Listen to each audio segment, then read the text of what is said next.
ओम गणेशाय नमः। मेरे चैनल पर विस्तृत रूप से ग्रहों की गोचरीय स्थिति पर वीडियोस आते ही रहती हैं।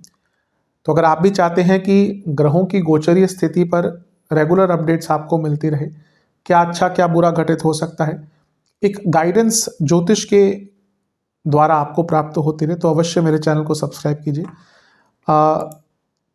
जिन लोगों ने सब्सक्राइब किया और कुछ लोगों को नोटिफिकेशंस नहीं आती कभी कभी कहते हैं, तो आप सब्सक्राइब वाले ही बटन के साथ ही ऑल नोटिफिकेशंस को इसको ऑन कर सकते हैं, जिससे आपको सारी नोटिफिकेशंस आएंगी। तो यदि आप भी चाहते हैं कि रेगुलरली अपडेट्स मिलते रहे और रेगुलर ग्रहों की गोचर स्थिति की जानकारी मिलती रहे, उसका प्रभाव क्या होगा पता चलते रहे, तो अवश्य मेरे चैनल को सब्सक्राइब करें और नोटिफिकेशंस को भी ऑन करें। नमस्कार। ओम गणेशाय नमः। ओम नमः शिवाय। मैं निखिल ज्योतिष आचार्य आप सभी का मेरे चैनल पर पुनः स्वागत करता हूं। आशा करता हूं कि आप सभी स्वस्थ होंगे।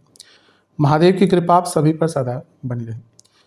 ये वीडियो वृश्चिक यानी कि स्कॉर्पियो के लिए बहुत विशेष है, क्योंकि यह वीडियो है शनि देव के मार्गी होने के बारे में।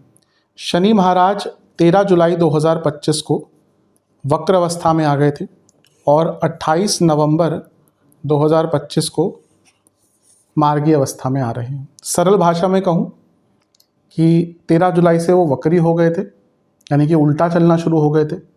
अब वो सीधा चलना शुरू हो जाएंगे। वैसे कोई भी ग्रह उल्टा चल नहीं सकता, ये एस्ट्रोनॉमिकल व्यू में देखा जाता है। जब हम प्रत्यक्ष ज्योतिष को मानते हैं तो हमें प्रतीत होता है कि ग्रह उल्टा चलता है। वैसे कोई ग्रह उल्टा चलता नहीं है, लेकिन हाँ, उसका ज्योतिषीय प्रभाव बहुत होता है, क्योंकि उस टाइम पे, क्योंकि ज्योतिष सारा जो है वो प्रत्यक्ष शास्त्र पे बेस्ड है, तो उस टाइम पे हमें प्रतीत होता है कि वो ग्रह उल्टा चल रहा है, लेकिन उसका अनुभव, उसका प्रभाव व्यक्तिगत जीवन पर बहुत होता है। शनि वैसे भी मंदता के कारक हैं, और जब वो वक्री होते हैं तो कई चीज़ें अटक जाती हैं।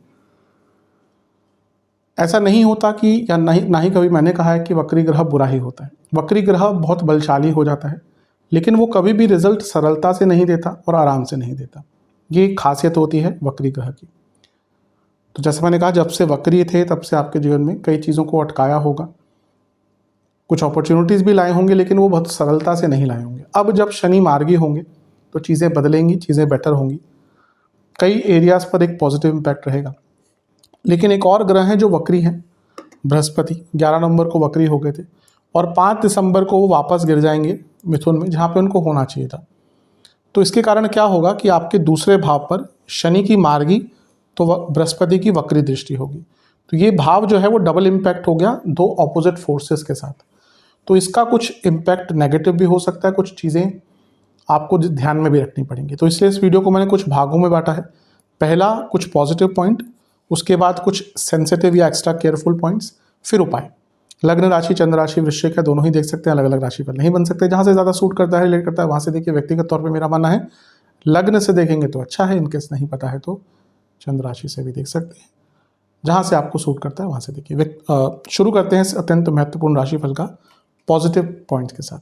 शुरू करते हैं पॉजिटिव पॉइंट्स के साथ। शनि सबसे पहले आपके तीसरे भाव के स्वामी हैं, तो जब वो वक्री हुए तो कम्युनिकेशन गैप आते हैं।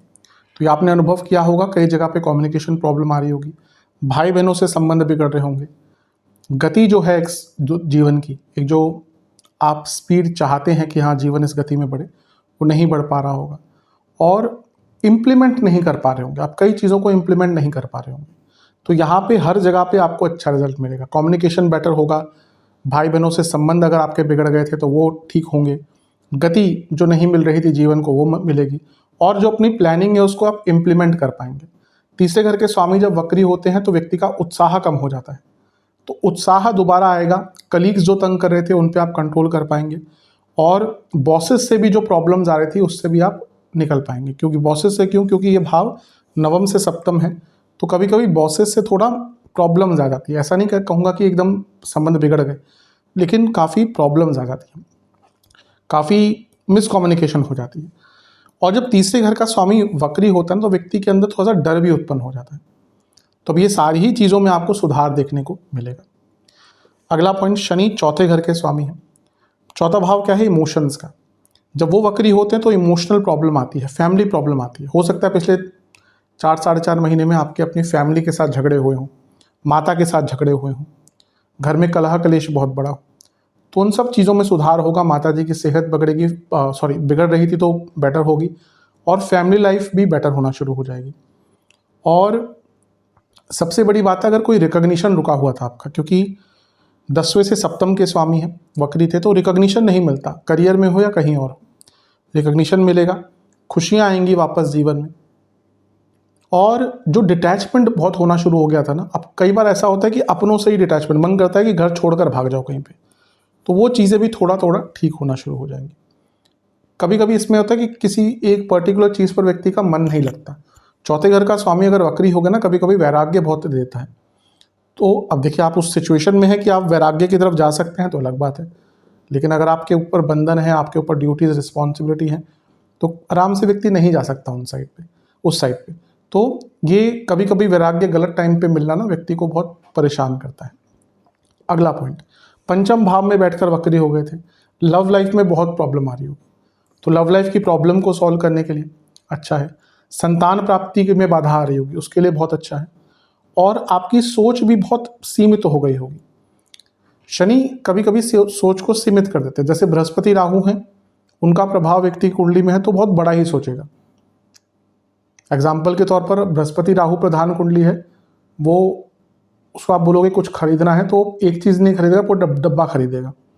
और शनि प्रधान व्यक्ति उतना ही खरीदेगा जितना उसको लगता है कि इसकी आवश्यकता है, कम पड़ जाए ज़्यादा ना हो। बृहस्पति राहु क्या पूछते हैं, ज़्यादा सोचते हैं, ज़्यादा हो जाए कम ना हो। तो ये इस प्रकार से ग्रहों को समझना पड़ता है। तो यहाँ पे सोच जो छोटी हो गई थी, वक्री होकर शनि तो सोच को और छोटा कर देते हैं, तो जो सोच छोटी हो गई थी वो थोड़ी बढ़ेगी। लक्ष्मी प्राप्ति के रास्ते को लेकर, लक्ष्मी स्थान है। और लेट्स से कि आपका कोई प्रॉपर्टी रेंट पे नहीं चढ़ रही थी, तो प्रॉपर्टी रेंट पे भी चढ़ सकती है, क्योंकि चौथे से दूसरे में बैठे हैं। तो लेट्स से कि आपकी प्रॉपर्टी आप चाह रहे थे रेंट आउट कर ले, नहीं कर पा रहे, तो प्रॉपर्टी रेंट पे चढ़ सकती है। पंचम भाव मंत्र साधना का होता है, तो आप पूजा पाठ करते थे लेकिन हो सकता है बीच में कुछ लोगों की छूट गई हो, साधना नहीं कर पा रहे हो, वो ठीक होगा। और स्टूडेंट्स के लिए तो बहुत अच्छा है। स्टूडेंट्स के लिए क्लैरिटी नहीं आ पा रही होगी, चीज़ें अटक रही होंगी, उनके एडमिनिस्ट्रेटिव कार्य अटक रहे होंगे, वो कार्य यहाँ पर पूर्ण हो सकते हैं। और ओवरऑल आपकी जो सोच है बहुत सकारात्मक हो जाएगी, ये भी अच्छी चीज़ है। अब दृष्टियों की तरफ चलते हैं। यहाँ से शनि की दृष्टि सप्तम पर होगी, मैरिड लाइफ में सुधार होगा।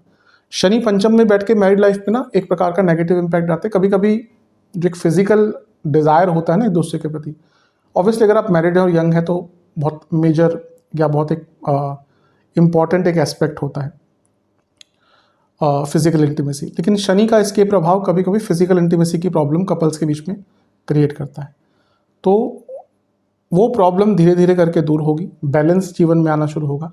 और बिजनेस में भी जो कार्य आपके अटक रहे थे वो पूर्ण होंगे। प्रमोशन अगर अटकी हुई थी, 10वें से 10वां भाव है, प्रमोशन अटकी हुई थी, अचानक से प्रमोशन के चांसेस बन सकते हैं। अगली उनकी दृष्टि रहेगी 11वें घर पर। वक्री शनि ग्रोथ रोक देते हैं, तो आपकी ग्रोथ रुक गई होगी किसी भी प्रकार से। आप नया सीखना आपने बंद कर दिया होगा, आपने कुछ नया करना बंद कर दिया होगा, पैसे अटक गए होंगे, इन सब में लाभ मिलेगा। एक्सपेंशन जो करना चाह रहे थे जीवन में किसी भी स्तर पर, वो एक्सपेंशन कर पाएंगे और अपने प्लान्स को इम्प्लीमेंट कर पाएंगे। शनि की अगली दृष्टि पड़ेगी 10वीं दृष्टि दूसरे घर पर। पैसा कोई फंसा हुआ था, वो पैसा आएगा। और क्योंकि 11वें और दूसरे को देख रहे हैं, तो करियर में या जीवन में, क्योंकि दोनों धन के भाव हैं, करियर हो बिजनेस हो, दोनों में ही जो धन के रूप में मंदता आ गई थी ना, वो दूर होगी। और जो आपकी वाणी में कटुता या वाणी में अनक्लैरिटी आ गई थी, वो भी दूर होगी। तो ये सारे पॉजिटिव एस्पेक्ट आपको शनि महाराज के मार्गी होने के कारण दिखेंगे। अब चलते हैं कुछ ऐसी चीज़ों को लेकर जहाँ पे आपको थोड़ा केयरफुल रहना है।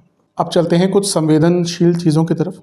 जैसा मैंने शुरू में समझाया था कि 5 दिसंबर को बृहस्पति वक्री होकर अष्टम में आ जाएंगे, उनकी वक्र दृष्टि तो शनि की मार्गी दृष्टि पड़ेगी, तो थोड़ा एक इम्बैलेंस क्रिएट हो रहा है क्योंकि ऑपोजिट फोर्सेस हैं। तो पहली चीज़ तो है कि कोई सडनली इन्वेस्टमेंट मत कीजिएगा। मैं ये नहीं कह रहा कि मार्च तक ही टाल दीजिए, 2-3 हफ्ते थोड़ा रुक जाइएगा, 5 दिसंबर के बाद, यानी कि दिसंबर में मत कीजिए, नए वर्ष में कीजिएगा। घर में ना कोई भी प्रॉपर्टी या मनी वाला डिस्प्यूट मत होने दीजिएगा, या वैसी कन्वर्सेशन या वैसे आर्ग्यूमेंट्स मत आने दीजिएगा। कभी कभी होता है कि किसी एक व्यक्ति को गुस्सा आया, उसने बोल दिया कि मैं ही कमाता हूँ, तुम क्या करते हो। अब ये चीज़ कभी कभी ऐसी परिस्थिति में घर तोड़ने वाली होती है। अगर आप घर का एक बैलेंस देखें तो मे भी कोई व्यक्ति ज़्यादा कमा रहा है, कोई कम कमा रहा है। जो कम कमा रहा है शायद उसके पास समय ज़्यादा है तो बाकी चीज़ों को ध्यान देता है। तो जीवन तो इसी प्रकार से चलता है। लेट्स से कि एक व्यक्ति बहुत कमाता है, उसके पास टाइम नहीं होगा। हो सकता है दूसरा व्यक्ति कम कमाता है, उसके पास टाइम ज़्यादा है, तो बाकी चीज़ों को देखता है। तो कभी भी ऐसी चीज़ें घर में नहीं बोलनी चाहिए जो घर में दरिद्रता का निवास या दरिद्रता का प्रवेश करती है। दरिद्रता इस प्रकार से भी आती है। अगर आप घर में पैसों की बात को ही लड़ते झड़ते ना, कई लोगों को मैंने आदत देखी है, हर जगह पे पैसे ही गिनाते रहते हैं। अरे मैंने ये कर दिया अपने बच्चों के लिए। अरे अपने बच्चों के लिए किया तो आपका दायित्व था। ये मैं पेरेंट्स को भी बोलूँगा, कभी भी अपने बच्चों को ये मत गिनाइए कि मैंने तुम्हारे लिए किया वो किया। वो आपका दायित्व था, आप उनको जीवन में लाएं। हाँ, आपके सब कुछ करने के बाद जितना आपका रिस्पॉन्सिबिलिटी है वो फिर उनके ऊपर है, लेकिन जहाँ तक आपका दायित्व है आपको निभाना चाहिए और उसको गिनाना नहीं चाहिए। इस कारण से भी कई बार संबंध टूट जाते हैं। तो यहाँ पे ऐसी चीज़ें मत कीजिएगा, कुछ भी ऐसे बातें मत कीजिएगा जो घर में ईगो क्लैशेस क्रिएट करे। कुछ भी एग्जैजरेट करके मत बोलिएगा, कोई फॉल्स कमिटमेंट मत दीजिएगा और उधार मत दीजिएगा किसी को। कोई कितना भी आपका निकटतम व्यक्ति हो, उधार मत दीजिएगा। दीजिएगा तो उतना ही दीजिएगा जितना आप भूल सकें। कभी भी अपनों को उससे ज़्यादा उधार नहीं देना चाहिए, फिर अदरवाइज़ क्या होता है, पैसे भी जाते हैं और रिश्ते भी जाते हैं। तो इन सब चीज़ों पर ध्यान देंगे तो आपके लिए अच्छा रहेगा। उपाय की बात कर लेते हैं। आपको एक पात्र में दूध, गंगाजल, काले तिल, जौ मिलाकर शिवलिंग का अभिषेक करना है। गंगाजल से फिर अभिषेक करना है, चंदन का विलेपन करना है महादेव पर। घर में बने मिष्ठान का भोग लगाइए, एक घी का, एक सरसों के तेल का दिया अर्पण कीजिए और ओम भवाय नमः, शिव जी का मंत्र है ओम भवाय नमः और ओम वरिष्ठाय नमः, इन दोनों मंत्रों का 108 बार जाप कीजिए।